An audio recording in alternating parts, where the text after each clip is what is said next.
Заправку уебали, или это дом? Left bank of the Kherson region near Novozuborivka, Ukraine reportedly attacked a Russian military base, used to repair military equipment, with Himars. Да, заправку. Вот петушня, блядь, ебать. Чего им заправка мешала тогда, а? Вот тут где-то встань его. Или склады. А? Склады и заправка, да, там же была? Так, заправка у нас вот тут, блядь. Склады. Склады втащили. Вот ублюдки, сука. Римбаза Татарин пишет. А? Татарин пишет Римбаза. Какая рембаза там не было? Ну вот эта вот база, вот, ну там же техника это стояла. Incredibly clear footage of a Ukrainian ATGM team engaging a Russian position under a destroyed BMP-1 outside of Pervomaiske, Donetsk Oblast.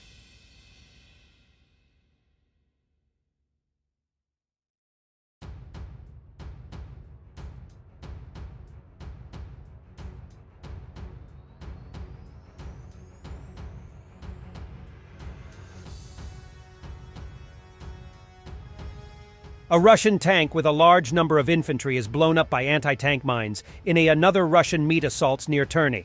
Just look at the number of infantry. Unbelievable.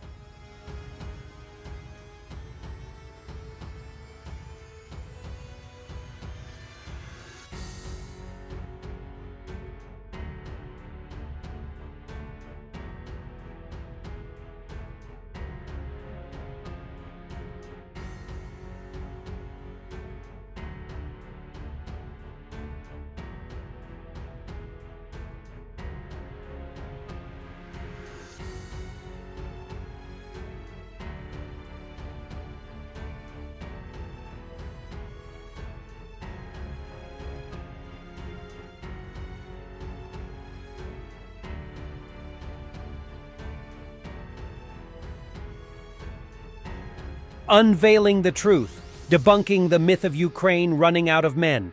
Brief analysis by Joni Askala. Ukraine is gearing up to mobilize fewer than 500,000 men in 2024, as announced by Zelensky and Sirki. This mobilization is a critical step in Ukraine's efforts to safeguard its sovereignty. Based on the data furnished by the Economic Committee of the Ukrainian Parliament, 3.7 million men aged between 25 and 60 are deemed eligible for mobilization, while the remainder are either deployed, residing abroad, dealing with disabilities, or employed in critical sectors. On March 13th, the website of the Verkhovna Rada of Ukraine released a draft law proposing that Ukrainian prisoners could be granted parole upon signing a contract with the Ukrainian armed forces. This initiative is expected to bolster the manpower resources available. Currently, Ukraine has yet to mobilize its university students and men under 27. While the age limit is being reduced to 25, there remains the possibility of further lowering it if required. This adjustment would expand the available pool of men eligible for mobilization. The Ukrainian government recognizes the necessity of conducting mobilization in a meticulous and equitable manner to prevent taxpayers from seeking refuge abroad or entering the informal economy, as this would deprive the budget of crucial revenue that Ukraine needs. In conclusion, it is crucial to acknowledge that neither Ukraine nor Russia will run out of men in this war.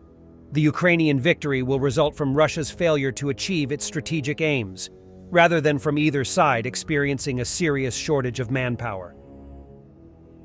This Russian Pantsir-S was located by an Ukrainian surveillance drone and struck by 2 FPV drones. The vehicle price of this Russian air defense system is somewhere between $15 to $20 million. If we have shells, we will have everything. The situation is bad, not enough shells. They were scarce before, and now. Ukrainian defender Oleksandr shares about the situation on the front lines.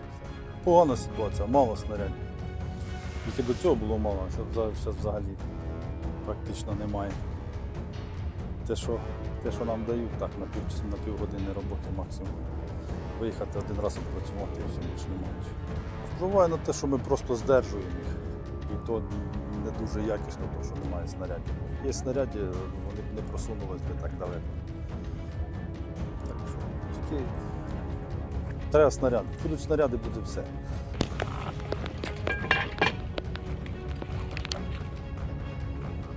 Я думаю, дадуть, ну може не в такому обсязі, як обіцяли. Треба налагоджувати своє виробництво, щоб ми не залежали ні від кого. Щоб ми знали, що у нас така кількість снарядів в місяць чи в день приходить. Це можна на щось розраховувати. А так як нам сьогодні дали 5 снарядів, а завтра 50, на що ж тут можна розраховувати?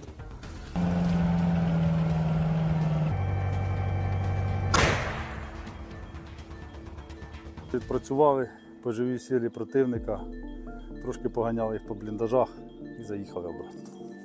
Отака наша робота. Бистро, гучно і точно в ціль. The video shows an appeal from the residents of the settlement of Altsinkuta in the Republic of Kalmykia.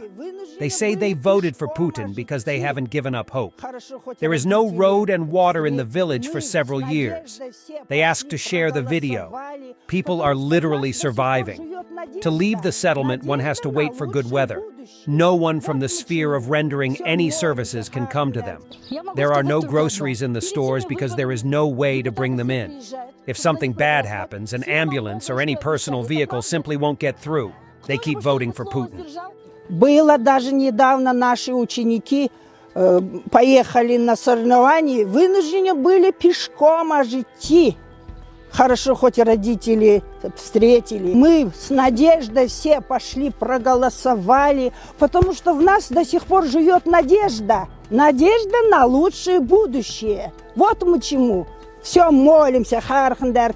Я могу сказать только одно. Перед всеми выборами депутаты все приезжают, чтобы за них проголосовать. Все нам многое что обещали. Это правда? Кто-нибудь что-нибудь слово сдержал? Нет у нас. И у нас дорога, которой невозможно добраться, до, элементарно хотя бы до Киченер. За все годы я надеялась, когда-нибудь мои родители доживут до дороги. Они до газа не дожили. Так услышьте нас. Здесь люди живут, здесь дети живут. Вот посмотрите на этих людей, посмотрите на стариков. Даже магазин, полки пустые, там товаров нет, потому что не могут привезти. И больных также вывести, например, детей или пожилых людей. В 21 веке население почти в 1000 человек страдает от бездорожья, и эта проблема не оставляет нас очень много лет. Данное видео – вынужденная мера. Неоднократные посещения кабинетов, письменные обращения не дают никакой надежды. Мы просим оказать нам помощь и придать огласке данное видео. Thanks for watching, and don't forget to subscribe. Also, if you want to support Warthog Defense, please become our member and get early access to new videos, exclusive members-only videos, and become administrator in comment section. The membership link is in the description. Every day. We had a guy last week, it's 6 rescues in 6 days. You know, he's doing the job every day.